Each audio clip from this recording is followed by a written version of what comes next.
IndiGo విమానాల కథ ఇయ్యాల కూడా మీకు చెప్పుడే కావాలి.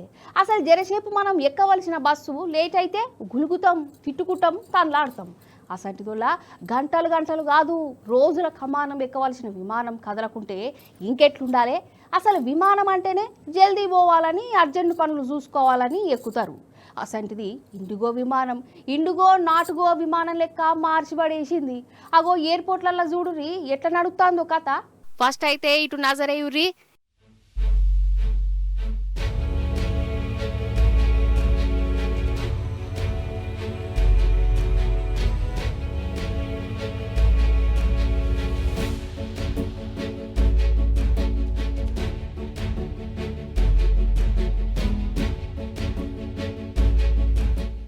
ఈ జనాలు కీసులాటలు ఈ లోలులు జౌడాలు చూసి ఇదేదో బస్ స్టాండో రైల్వే స్టేషనో ఏదో పండగ కూరుకు పోతురు అనుకునేరు.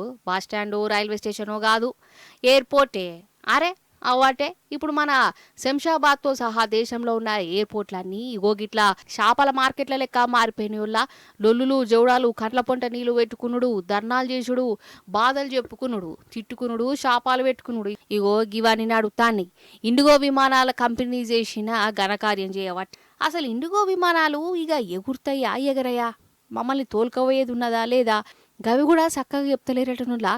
ఏమనంటే స్వారీ ఏమనుకోకురి, మీకు ఆలస్యమైతాంది అనుకుంటా చేతులు దులుపుకున్నది ఇండిగో కంపెనీ. గట్లంటే ఏందన్నట్టు మరి, ఏదో ఉత్తగా షికారు చేసేటందుకు ఎక్కుతారా విమానాలు? చాలా మంది అర్జెంట్ పనులు ఉంటాయి, పెళ్లిళ్లకు పోయేటోళ్ళు ఉంటారు, సావుకాడికి పోయేటోళ్ళు ఉంటారు, పరీక్షలు రాసేటందుకు దవాఖానకు పోయేటందుకు, ఒక పట్టణం నుంచి ఇంకో పట్టణానికి జల్దిన పోవాలని విమాన టికెట్లు తీసుకొని ఎయిర్పోర్ట్కి వచ్చిన వాళ్ళు ఉన్నారు. ఇప్పుడు వాళ్ళను గోస్ అంటే అరిగోస ఉచ్చుకున్నది ఈ ఇండిగో విమానం. ఏమనంటే అంత అర్జెంట్ ఉంటే బస్సులల్లో ఓర్రి అని చెప్తాందట. అసలు టికెట్ పైసలు కూడా వాపస్ ఇయ్యలేదటనులా. ఓదికేమో కేంద్రం రంగంలకు దిగింది, దొంకింది అంటురు గాని ప్యాసింజర్లు మాత్రం ఎయిర్పోర్ట్లనే గిట్లా గోసపడుతు ఇండిగో కంపెనీ వాళ్ళను నిలదీస్తుర్రు. నాకు నిన్ననే తెలిస్తే నేను కనీసం ట్రైన్ అని బుక్ చేసుకుని, కార్ బుక్ చేసుకుని కోల్కతాకి వెళ్ళాలి, కంపల్సరీ వెళ్ళాలండి. నా లెక్క ఎంతో మంది ఇబ్బంది పడుతున్నారండి. పేరెంట్స్ వస్తున్నారు, పిల్లలతో ఇబ్బంది పడుతుంది. ఇంటర్నేషనల్ ఫ్లైట్స్ వాళ్ళ బ్యాగేజ్ కూడా దొరుకుతలేదంట. కనీసం కూర్చున్నాక ఒక కుర్చీ లేదు, కనీసం మనిషి వచ్చాడు కనీసం 4-5 అవర్స్ మంచి నీళ్ళు కూడా ఇవ్వట్లేదండి. పోనీ టీ కాఫీ వదిలిపెట్టండి, మంచి నీళ్ళు కూడా ఇవ్వట్లేదు, సరఫరా లేదు. రామ్మోహన్ నాయుడు గారు అయితే విఫలమైపోయాడండి, అసలు ఏమీ లేదు. ఈరోజు CEO ఆఫ్ ఇండిగో అపాలజీ అడుగుతుంది, లాభం ఏందండి? What is the use of giving apology? ఇంత ఇప్పుడు 3 days నుంచి నేను ఇబ్బంది పడుతున్నా, అపాలజీ ఇచ్చినాక అయిపోతుందా నా వర్క్ నష్టమే కదా.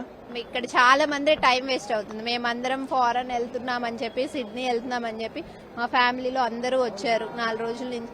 సరే మేము వెళ్తున్నాము అని చెప్పి, ఇలా ఇండిగోలో ప్రాబ్లం ఉందని చెప్పి మేము క్వాంటస్ వాళ్ళని కూడా అడిగాము. వాళ్ళే ఇండిగోకి కనెక్షన్ ఫైట్ ఇచ్చారు. సో నాకు అసలు సంబంధమే లేదు. అట్లీస్ట్ ఒక ప్రైరర్ ఇన్ఫర్మేషన్ ఉండాలి. నేను ఇప్పుడు వెళ్ళి లోపల వెళ్ళిన దాకా కూడా వాళ్ళు అసలు నాకు ఇన్ఫర్మేషనే లేదు. ప్యాసింజర్స్ ని ఫూల్స్ చేస్తున్నారు, బ్లేమ్ చేస్తున్నారు. వీళ్ళేమో ఇండిగో క్వాంటస్ వాళ్ళేమో ఇండిగో వాళ్ళని బ్లేమ్ చేస్తున్నారు, ఇండిగో వాళ్ళేమో క్వాంటస్ వాళ్ళని బ్లేమ్ చేస్తున్నారు. ఇక సందట్లో సడేమియా లెక్క సందు వేరే విమానాల కంపెనీలు టికెట్ రేట్లు ఏకదం పెంచరు, ఎగస్ట్రా ఛార్జీలు వసూలు చేస్తాడట. ఇక చూడు దోపిడీ ఎట్టున్నదో. ఇక కేంద్ర పోలు స్ట్రిక్ట్ ఆర్డర్ చేసిరు, మీరు గట్ల చేయొద్దు, చెప్పిన రేటుకే టికెట్ ఇవ్వాలి అని. టికెట్ రేట్లు కూడా ఫిక్స్ చేసిరు. 500 కిలోమీటర్ల దూరానికి 7,500 రూపాయలకు మించి తీసుకోవద్దని అంటురు.